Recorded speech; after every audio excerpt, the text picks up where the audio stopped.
ನಮಸ್ಕಾರ, welcome to ಸುಬ್ಬೂಸ್ kitchen. ಇಂದು ನಾವು ಸಿಂಪಲ್ಲಾಗಿ ಒಂದು ಅವರೆಕಾಳು ಸಾಂಬಾರು ಮಾಡೋಣ.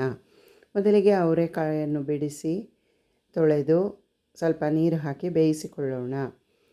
ನಂತರ ಮಿಕ್ಸಿ ಜಾರಿಗೆ ತೆಂಗಿನಕಾಯಿ ತುರಿ, ಟೊಮ್ಯಾಟೊ, ಕೊತ್ತಂಬರಿ ಸೊಪ್ಪು, ಅರ್ಧ ಚಮಚ ಜೀರಿಗೆ, 1 ಚಮಚ ಕಾಳು ಮೆಣಸು ಪುಡಿ, ಅರ್ಧ ಚಮಚ ಇಂಗನ್ನು ಹಾಕಿ ರುಬ್ಬಿ ಸ್ವಲ್ಪ ಬೇಯಿಸಿಟ್ಕೊಂಡಿರೋ ಅವರೆಕಾಳನ್ನು ಹಾಕಿ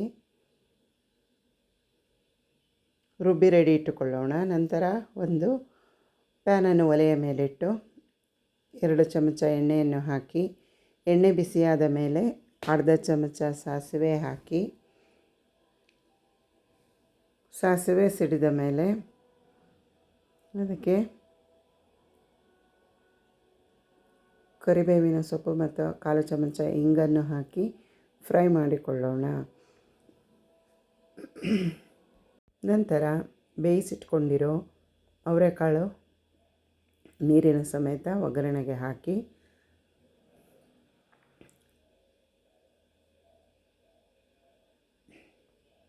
ರುಚಿಗೆ ತಕ್ಕಷ್ಟು ಉಪ್ಪನ್ನು ಹಾಕಿ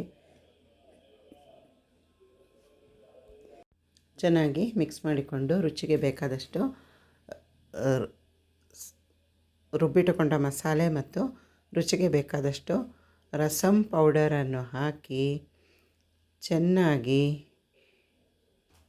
ಕುದಿಸೋಣ. ಎಲ್ಲವನ್ನು ಚೆನ್ನಾಗಿ ಮಿಕ್ಸ್ ಮಾಡಿ ಒಂದು 5 ನಿಮಿಷ ಚೆನ್ನಾಗಿ ಕುದಿಸಿಕೊಂಡರೆ ರುಚಿಕರವಾದ ಅವರೆಕಾಳು ಸಾಂಬಾರ್ ಸವಿಯಲು ಸಿದ್ಧ. Please do share, like and subscribe. ಧನ್ಯವಾದಗಳು.